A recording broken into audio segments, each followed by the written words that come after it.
ಎಲ್ರಿಗೂ ನಮಸ್ಕಾರ. ಇವತ್ತು ಒಂದು ಪ್ರಾಪರ್ಟಿ ರಿಟರ್ನ್ ಪೀರಿಯಡ್ ಅಂತ ಇಟ್ಕೊಂಡಿದ್ದೀವಿ. ಅಂದರೆ ಈ ವರ್ಷ 2025ರಲ್ಲಿ ಯಾವ್ಯಾವ ಸ್ವತ್ತು ಕಳುವುಗಳಾಗಿದ್ವು, ಅಂದರೆ ಡಿಫ್ರೆಂಟ್ ಫಾರ್ಮ್ಸ್, ಚೈನ್ ಸ್ನ್ಯಾಚಿಂಗ್ ಆಗಿರಬಹುದು, ಅಥವಾ ಥೆಫ್ಟ್ ಆಗಿರಬಹುದು, ಅಥವಾ ಬರ್ಗ್ಲರಿ ಆಗಿರಬಹುದು, ಅಥವಾ ಮರ್ಡರ್ ಫಾರ್ ಗೈನ್ ಆಗಿರಬಹುದು, ಈ ರೀತಿ ಎಲ್ಲೆಲ್ಲಿ ಪ್ರಾಪರ್ಟಿಗಳು ಹೋಗಿದ್ವು ಆ ರೀತಿ ಹೋಗಿರ್ತಕ್ಕಂಥ ಪ್ರಾಪರ್ಟಿಗಳನ್ನ ನಮ್ಮ ಜಿಲ್ಲೆನಲ್ಲಿ ಎಂಟೈರ್ ಈ ವರ್ಷದ್ದು ಏನೇನು ರಿಕವರ್ ಮಾಡಿದ್ದೀವಿ ಅಂಥದ್ದು ಎಲ್ಲ ಒಂದು ಪೆರೇಡ್ ಥರ ಮಾಡಿಕೊಂಡು ಯಾರ್ಯಾರು ವಿಕ್ಟಿಮ್ಸ್ ಅದನ್ನು ಕಳ್ಕೊಂಡಿದ್ರು ಅವ್ರಿಗೆ ವಾಪಸ್ಸನ್ನು ಕೊಡ್ತಕ್ಕಂಥ ಕೆಲಸನ ಮಾಡ್ತಾಯಿದ್ದೀವಿ. ಈ ವರ್ಷದಲ್ಲಿ ಸುಮಾರು 270 ಪ್ರಕರಣಗಳನ್ನ ನಾವು ಪತ್ತೆ ಮಾಡಿದ್ದೀವಿ. ಅದರಲ್ಲಿ 222 ಪ್ರಕರಣ ಈ ವರ್ಷದ್ದು, ಆಮೇಲೆ 48 ಪ್ರಕರಣಗಳು ಹಳೆ ವರ್ಷದ್ದು, ಅಂದರೆ 24 ಮತ್ತು 23, ಬಟ್ ಈ ವರ್ಷದಲ್ಲಿ ಅದು ಪತ್ತೆ ಆಗಿದೆ.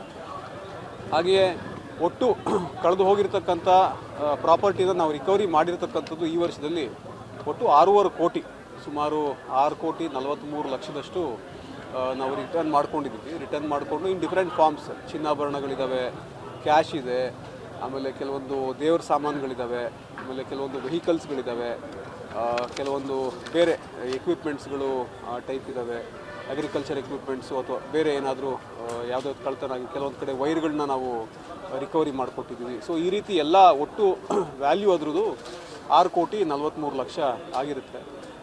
ತಾವು ಒಂದು 2-3 ಉದಾಹರಣೆಗಳನ್ನ ನೋಡಿದ್ರಿ ಅಂತ ಕಾಣುತ್ತೆ. ಕೆಲವೊಬ್ಬರು ವಯಸ್ಸಾಗಿರೋರು ಬಂದಿದ್ದರು, ಒಬ್ಬರು 90 ವಯಸ್ಸಿನ ಒಬ್ಬರು ಯಜಮಾನ್ರು ಬಂದಿದ್ದರು.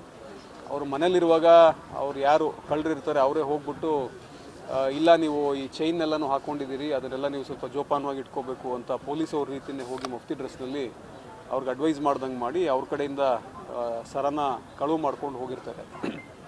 ಇನ್ನೊಂದು ಕಡೆ ಮನೆಗೆ ಯಾರು ಬಂದ್ಬಿಟ್ಟು, ಇಲ್ಲ ನಮಗೆ ನೀರು ಕೊಡಿ, ಸ್ವಲ್ಪ ದಾಹ ಆಗ್ತಾ ಇದೆ ಅಂತ ಕೇಳಿ ಚೈನ್ನ ಸ್ನ್ಯಾಚ್ ಮಾಡ್ಕೊಂಡು ಹೋಗಿದ್ದಾರೆ. ಇನ್ನೊಬ್ಬರು 2 ವೀಲರ್ನಲ್ಲಿ ಹೋಗುವಾಗ ಹಿಂದೆಗಡೆಯಿಂದ ಬಂದು ಚೈನ್ ಸ್ನ್ಯಾಚಿಂಗ್ ಮಾಡ್ಕೊಂಡು ಹೋಗಿರ್ತಾರೆ. ಇನ್ನೊಬ್ಬರು ದೊಡ್ಡಪೇಟೆನಲ್ಲಿ ಸುಮಾರು 290 ಗ್ರಾಮು ನಾವು ರಿಕವರಿ ಮಾಡಿಕೊಟ್ಟಿದ್ದೀವಿ.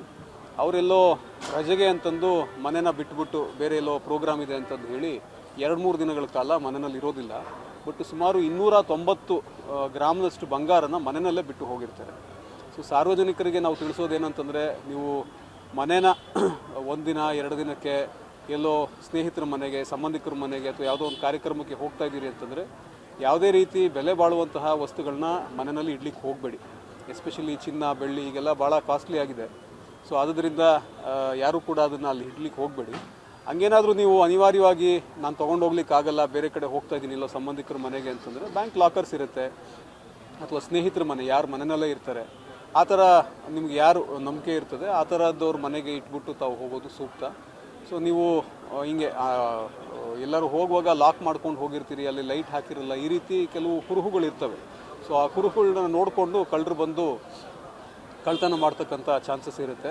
ಆಮೇಲೆ ಎಸ್ಪೆಷಲಿ ಅಪರಿಚಿತರು ಯಾರೋ ಬರ್ತಾ ಇದ್ದಾರೆ ನಿಮ್ಮ ಮನೆಗೆ ಅಂತಂದರೆ ಸ್ವಲ್ಪ ಜಾಗರೂಕರಾಗಿರಿ. ಯಾರೋ ಬಂದು ನೀರು ಕೇಳ್ತಾರೆ ಅಥವಾ ಇನ್ನೊಂದೇನೋ ಮಾಡ್ತಾರೆ, ನಿಮ್ಮ ಒಡವೆ ಇದೆ ಅದನ್ನು ನೀವು ಸ್ವಲ್ಪ ಜೋಪಾನವಾಗಿ ಇಟ್ಕೋಬೇಕು, ಕರ್ಚಿಫಲ್ಲಿ ಇಟ್ಕೊಳ್ಬೇಕು ಅಂತಂದು ಹೇಳಿ ಅದನ್ನು ಚೀಟಿಂಗ್ ಮಾಡಿಬಿಟ್ಟು ಒಡವೆನ ತೊಗೊಂಡು ಹೋಗಿರ್ತಾರೆ. ಸೊ ಆ ರೀತಿ ಸಂದರ್ಭಗಳಲ್ಲಿ ಸಾರ್ವಜನಿಕರು ಸ್ವಲ್ಪ ಎಚ್ಚರಿಕೆಯಿಂದ ಇರಬೇಕು. ಯಾವುದೇ ರೀತಿ ಮೋಸಕ್ಕೆ ಒಳಗಾಗ್ದೇನೆ ಅಥವಾ ಅವರು ಏನು ಆಮಿಷಗಳನ್ನ ಒಡ್ತಾರೆ ಅದರಿಂದ ಸ್ವಲ್ಪ ದೂರ ಇದ್ಕೊಂಡು ತಮ್ಮ ಬೆಲೆ ಬಾಳುವ ವಸ್ತುಗಳನ್ನ ತಾವು ಕಾಪಾಡ್ಕೊಳ್ಬೇಕು. ಆಮೇಲೆ ಇನ್ನೊಂದು, ಇನ್ ಕೇಸ್ ಏನಾದರೂ ಈ ರೀತಿ ಅಫೆನ್ಸಸ್ಗಳಾದರೂ ಕೂಡ 2 ದಿನ 3 ದಿನ ನೀವೇ ಪ್ರಯತ್ನ ಮಾಡಿಕೊಂಡು ಬರೋದಕ್ಕಿಂತ ಇಮಿಡಿಯೇಟ್ಲಿ ತಾವು ಸ್ಟೇಷನ್ಗೆ ಬರಬೇಕು. ಇವತ್ತೊಬ್ಬರು 90 ವಯಸ್ಸಿನ ಒಬ್ಬರು ಯಜಮಾನ್ರು ಬಂದಿದ್ದರು, ಅವರು ಪಾಪ ನಡಿಲಿಕ್ಕೂ ಆಗಲ್ಲ. So is memory is very sharp. So ಈ ಪ್ರಕರಣ ಆಗಿದ ತಕ್ಷಣವೇ ಇಮಿಡಿಯೇಟ್ಲಿ ಪೊಲೀಸ್ ಸ್ಟೇಷನ್ಗೆ ಅವರು ತಿಳಿಸಿದ್ದಾರೆ. ಸೊ ಇಮಿಡಿಯೇಟ್ಲಿ ಪೊಲೀಸವ್ರಿಗೆ ತಿಳಿಸಿರೋದ್ರಿಂದ ನಾವು ಅದನ್ನು ರಿಕವರ್ ಮಾಡಲಿಕ್ಕೂ ಕೂಡ 8-10 ದಿನದಲ್ಲೇ ನಮ್ಮ ಕೋಟೆ ಪೊಲೀಸ್ ಸ್ಟೇಷನ್ನ ಇನ್ಸ್ಪೆಕ್ಟರ್ ಹರೀಶ್ ಪಟೇಲ್ ಅವರು ಮತ್ತು ಅವ್ರ ತಂಡ ಆಂಜನಪ್ಪ ಅವರೆಲ್ಲ ಸೇರಿಕೊಂಡು ಒಳ್ಳೆ ಕೆಲಸ ಮಾಡಿ ಅದನ್ನು ಕಂಪ್ಲೀಟ್ ರಿಕವರಿ ಮಾಡಿ ಕೊಟ್ಟಿದ್ದಾರೆ. ಸೊ ಆ ರೀತಿ ಮತ್ತೊಂದು ಆ್ಯಸ್ ಎ ಪ್ರಿಕಾಷನ್ ನಿಮ್ಮ ಮನೆಗಳ ಹತ್ರ ಸ್ವಲ್ಪ CC ಕ್ಯಾಮ್ರಾನ ಹಾಕ್ಸ್ಕೊಳ್ಬೇಕು. ಎಲ್ಲಿ ಆರ್ಥಿಕವಾಗಿ ಸ್ಥಿತಿವಂತರು ಇರ್ತಾರೆ, ಒಂದು 5,000ರಿಂದ 10,000 ರೂಪಾಯಿಗೆ ಒಂದು CC ಕ್ಯಾಮ್ರಾ ಸಿಗುತ್ತೆ. ಈಗ ಕಂಪ್ಲೀಟ್ ರೆಕಾರ್ಡು ಕೂಡ ಆಗುತ್ತೆ. ಸೊ ರಸ್ತೆ ಮತ್ತು ಮನೆ ಮುಂದೆಗಡೆ ಮತ್ತು ಹಿಂದೆಗಡೆ ಕಾಣ್ತಕ್ಕಂಥ ರೀತಿಯಲ್ಲಿ 2-3 ಕ್ಯಾಮ್ರಾಗಳನ್ನ ಹಾಕ್ಸ್ಕೊಂಡ್ರೆ ತಮ್ಮ ಮನೆಗೂ ಕೂಡ ಅದು ಸೇಫ್ಟಿ ಆಗುತ್ತೆ. ಮತ್ತು ಅಕ್ಕಪಕ್ಕದಲ್ಲಿ ನಿಮ್ಮ ಸ್ನೇಹಿತರು ಸಂಬಂಧಿಕರು ಇದ್ದಾರೆ ಅಂತಂದರೆ ಅವ್ರ ಮನೆಗಳಿಗೂ ಕೂಡ ಅದು ಸೇಫ್ಟಿ ಆಗುತ್ತೆ. ಸ್ವಲ್ಪ ಈ ರೀತಿ ಜಾಗರೂಕರಾಗಿತ್ತು ಅಂತಂದರೆ ಎಲ್ಲರಿಗೂ ಕೂಡ ಇದು ಒಳ್ಳೆಯದು. ಆಲ್ಮೋಸ್ಟ್ 54% ನಾವು ರಿಕವರಿ ಮಾಡಿದ್ದೀವಿ. ಈ ವರ್ಷದಲ್ಲಿ 54% ರಿಕವರಿ ಆಗಿದೆ. ಇನ್ನು ಆಲ್ಮೋಸ್ಟ್ ಒಂದು 10 ಡೇಸ್ ಇದೆ ಈ ವರ್ಷದಲ್ಲಿ, ನೋಡಿಕೊಂಡು ಎಲ್ಲೆಲ್ಲಿ ಸ್ವಲ್ಪ ರಿಕವರಿ ಆಗಬೇಕು. ಕೆಲವೊಂದು ಎವಿಡೆನ್ಸ್ಗಳಿದ್ದಾವೆ ಕೆಲವೊಂದು ಕೇಸಸಲ್ಲಿ. ವಿನೋಮ್ ನಗರದಲ್ಲಿ ಒಂದೇ ಪ್ರಕರಣದಲ್ಲಿ ಆಲ್ಮೋಸ್ಟ್ 300 ಗ್ರಾಮ್ನಷ್ಟು ಬಂಗಾರ ಹೋಗಿತ್ತು. ಸೊ ಅದು ಕೆಲವೊಂದು ಫೋಟೋಸ್ ಎಲ್ಲ ಸಿಕ್ಕಿದೆ, ಕೆಲವೊಂದು ಹೊಸ ತಂತ್ರಾಂಶಗಳು ಕೂಡ ಇದ್ದಾವೆ ಇವಾಗ. ಸೊ ಅದರಲ್ಲೂ ಕೂಡ ಅವ್ರ ಫೋಟೋನ ಅಪ್ಡೇಟ್ ಮಾಡಿಕೊಂಡು ನಾವು ಪತ್ತೆ ಹಚ್ಚತಕ್ಕಂಥ ಕೆಲಸನ ಮಾಡ್ತೀವಿ ಮುಂದಿನ ದಿನಗಳಲ್ಲಿ. ಸೊ ಹೈಯೆಸ್ಟು ಐ ಥಿಂಕ್ ಶಿಕಾರಿಪುರದಲ್ಲಿ ನಿಮ್ದಿದೆಯಾ? ಎಷ್ಟಿದೆ? ಅಲ್ಲ ರೀ, ಪರ್ಸೆಂಟೇಜ್ ಎಷ್ಟು?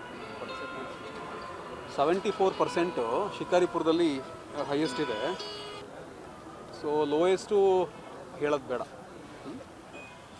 Okay, thank you. ಆಬ್ವಿಯಸ್ಲಿ ಎಲ್ಲೆಲ್ಲಿ ಚೆನ್ನಾಗಿ ಕೆಲಸ ಮಾಡಿದ್ದಾರೆ ಅಷ್ಟು ಜನಕ್ಕೂ ಕೂಡ ನಾನು ಕೆಲವೊಬ್ರು ಕಳಿಸಿದ್ದಾರೆ, ಕೆಲವರು ರಿವಾರ್ಡ್ಸಿಗೆ ಕಳಿಸಿಲ್ಲ. ಅಂಥವ್ರಿಗೆ ಅವ್ರ ಕೆಲಸಕ್ಕೆ ತಕ್ಕಂತೆ ರಿವಾರ್ಡ್ ಕೂಡ ಕೊಡಲಾಗ್ತದೆ. ಸರ್, ಹೆಣ್ಮಕ್ಳು ವಾಕಿಂಗ್ ಹೋಗ್ಬೇಕಾದ್ರೆ ಚೈನ್ ಎಸ್ಪೆಷಲಿ ಮಾರ್ನಿಂಗ್ ಟೈಮು ಮತ್ತು ಈವ್ನಿಂಗ್ ಟೈಮ್ನಲ್ಲಿ ಸ್ವಲ್ಪ ವಾಕಿಂಗ್ ಹೋಗ್ತಾ ಇರ್ತೀರಿ, ಅಥವಾ ಎಲ್ಲೋ ಸ್ನೇಹಿತರು ಸಂಬಂಧಿಕರು ಮನೆಗಳಿಗೆ ಹೋಗುವಾಗ ಬೆಲೆ ಬಾಳುವಂತಹ ವಸ್ತುಗಳನ್ನ ಅಥವಾ ಚೈನ್ ಹಾಕ್ಕೊಂಡಿತ್ತು ಅಂತಂದರೆ ಸ್ವಲ್ಪ ಜೋಪಾನವಾಗಿ ಅದನ್ನು ಮರೆಮಾಚತಕ್ಕಂಥ ರೀತಿಯಲ್ಲಿ ಇಟ್ಕೊಳ್ಳೋದು ಸೂಕ್ತ. ಇಲ್ಲ ಅಂತಂದರೆ ಇವಾಗ ತಾವೊಂದು ಪ್ರಕರಣ ನೋಡಿದ್ರಿ, 2 ವೀಲರ್ನಲ್ಲಿ ಹೋಗುವಾಗ ಹಿಂದೆಯಿಂದ ಬಂದು ಸ್ನ್ಯಾಚ್ ಮಾಡ್ಕೊಂಡು ಹೋಗಿದ್ದಾರೆ. ನಾವು ಪತ್ತೆ ಮಾಡಿ ಕೊಟ್ಟಿದ್ದೀವಿ, ಆದರೂ ಕೂಡ ಸ್ವಲ್ಪ ಜಾಗರೂಕರಾಗಿತ್ತು, ಇದನ್ನು ಪ್ರಿವೆಂಟ್ ಮಾಡ್ತು ಅಂತಂದರೆ ಒಳ್ಳೆಯದು. ಹಾಂ, ಅದು ಕ್ಯಾಮ್ರಾ ಚೆಕ್ ಮಾಡ್ತಾ ಇದ್ದೀವಿ, ನೋಡಿ ಪತ್ತೆ ಮಾಡೋಣ.